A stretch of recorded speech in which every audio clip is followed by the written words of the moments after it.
Okay, so I've let this dry for 2 whole days now. Let's get this off here.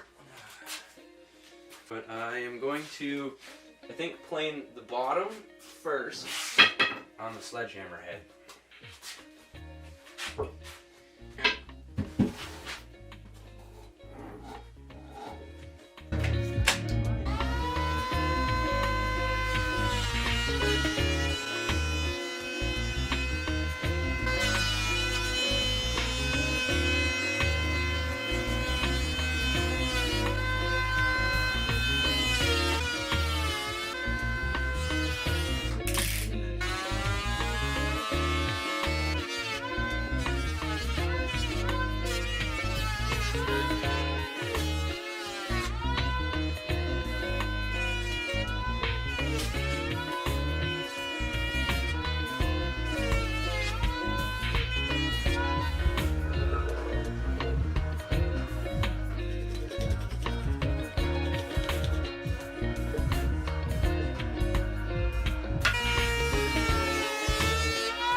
Okay, so being that's the bottom, I would say that that's good enough. I'm going to flip it onto the floor, see if it rocks at all, because it shouldn't. Looking down the side of it, it looks really, really good. Top is completely wonky. That's okay, as long as the bottom is flat. So what I'm gonna do,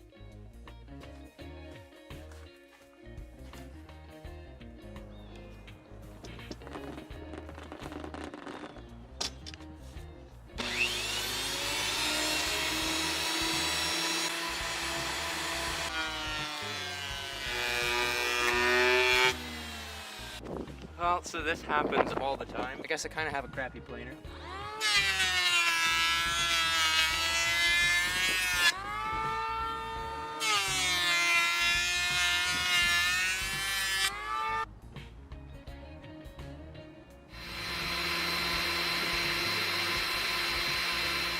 So I don't know how well you guys saw that, but my planer out there, it kind of sucks. It's got a really, really not so great motor on it. I can't use it to run more than like 1 or 2 boards through before it dies. And it's definitely not powerful enough to take off, you know, a 1/16 of an inch on this board and then just a hair off that one so that they're all about the same.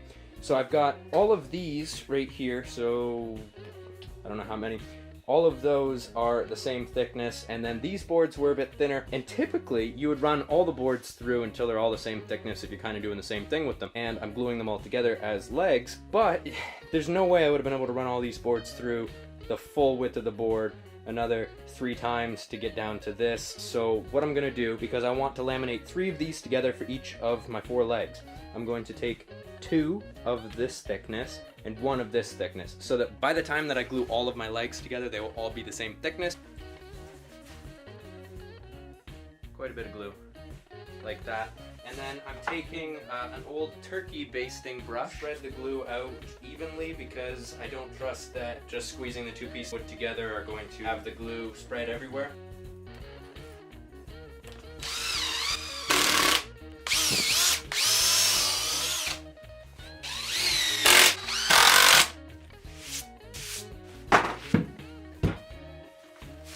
Okay, so I'll let those dry for about a day, and then I'm going to plane them.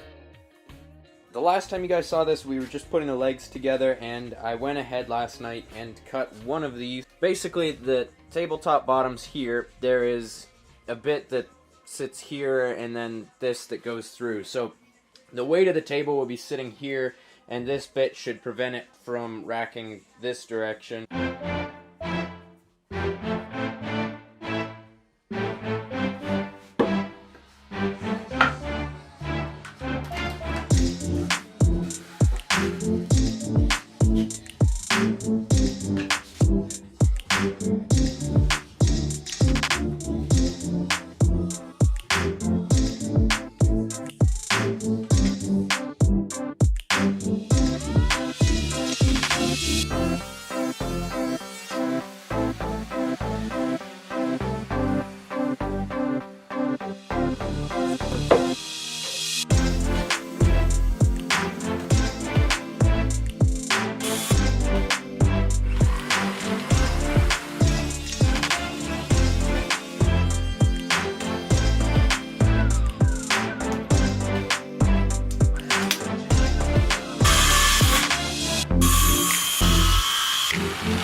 got full. Then the battery died once I started recording, then I got a new battery, and then I realized that the card was still full, so I had to format it. So we're back to where we were right now, and that is, this leg is on. I didn't show that because I put it on to see, you know, how exactly I was going to do it. I didn't run into any issues here, so I'm going to show you this leg. And this one doesn't actually have any glue other than the 4 dowels that we have here that go through this piece of the leg into this piece here. I've got a 1/2 inch drill bit, I've got 9/16 inch dowels, 1 3-inch long wood screw, waterproof wood glue, a driver, and also a giant mallet. That should be all that I need to put this on here, other than maybe a big square to test to see whether it's square before I, you know, pound some dowels through, because as soon as I put the first dowel in, this thing isn't gonna move.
Funny thing, I should mention, I had this up on 3 legs so I could see what it looked like, and I went to put it back down. My mom happened to be down here, and I said she offered some help. I grabbed this side, she grabbed that side. We set it down on this block so that we wouldn't crush our fingers there. Instead of asking for help or trying to find a better way to do this, I tried to use my hammer to let it down, similar to the way that I lifted it up earlier. Pry with the hammer, I needed to lift it up a bit more.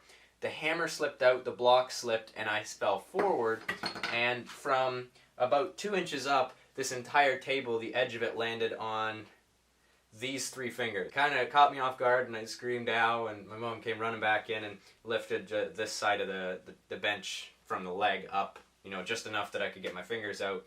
So that was stupid, and this is a force to be wary of. It's extremely heavy and dangerous when it's not standing up on its legs. That being said, be careful if you're building one of these, and have help when moving it around. What I have is 2 more of these pieces that I didn't put in the legs. Those are going to be our rails going across the bottom of these sides because they're not long enough to do this other side. So we'll set those aside. And I do have this cedar 2x4 that I've had forever and haven't had use for. So that is actually going to be our cross rails.